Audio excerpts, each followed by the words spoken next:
2, 1. Good evening, folks. Thank you for joining me. Short presentation on raw ice therapy for quick healing. This is great.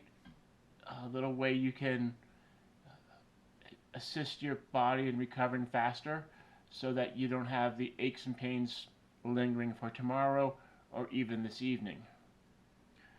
A lot of medical people will tell you not to use raw ice on your body. Yes, this is the exception. And we're going to do it with mindfulness and care so that we don't make the damaging problems. As we know, raw ice is very cold. The melting takes a lot of heat out of it. And so it has a very strong effect.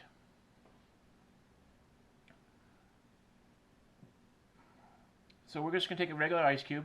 This is my second attempt, so it's getting pretty small. You can see my little ice cube here. You can do bigger ones with like to-go containers, or bigger ones with metal pans. Whatever you want, you can use for a container for the ice. The bigger the ice, the more effect it has. A bigger area it covers. I'm just doing my forearm, so I'm just going to do a small ice cube. So you might see from the camera above, it's still a little pink. And so we're just going to go back and forth with the ice cube until it turns. We're just going to go back and forth until it turns pale, and you'll have the skin go lightly numb. It doesn't take very long at all. And this is just causing all the cells and blood vessels to constrict, pushing out all the gunk. Now that was just getting white. You might see it from above. I'm not sure if it's clear enough with this lighting. So it only takes a few seconds. And so what this is doing is the cold is causing all the tissues and the vasculature just to tighten and squeeze, pushing out all the old fluid. And in that old fluid are all sorts of waste products. Those waste products cause pain.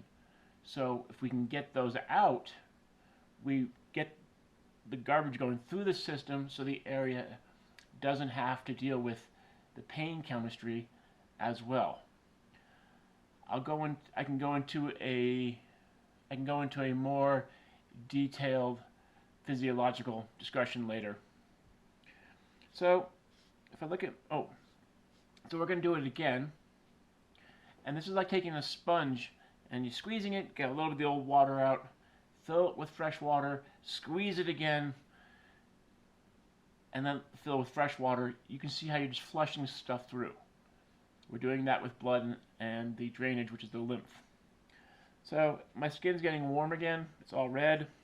Blood's come back in. I grab my now very small ice cube and repeat.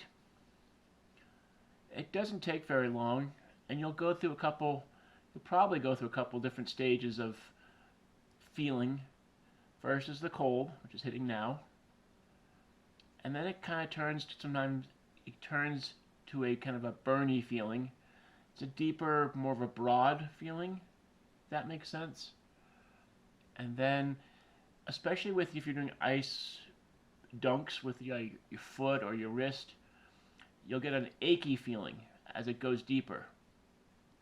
Now, I'm keeping the ice moving. You might see this from above. My hand's getting cold, so ice cube's getting very small.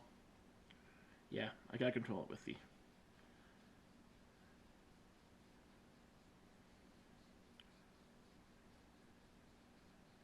You can go slower. The speed doesn't really matter. Now this is probably getting too small to actually get this last effect. Nope, it's getting there. So once it goes to numb, and you start getting the white or the pale skin underneath it, you can't tell this, but I can tell it's numb. I'd prefer to get a little bit less colored, but I have ran out of ice. A little bit paler. So it only takes a couple times at 30 seconds, and you've just squozen all the stuff out and got new stuff in.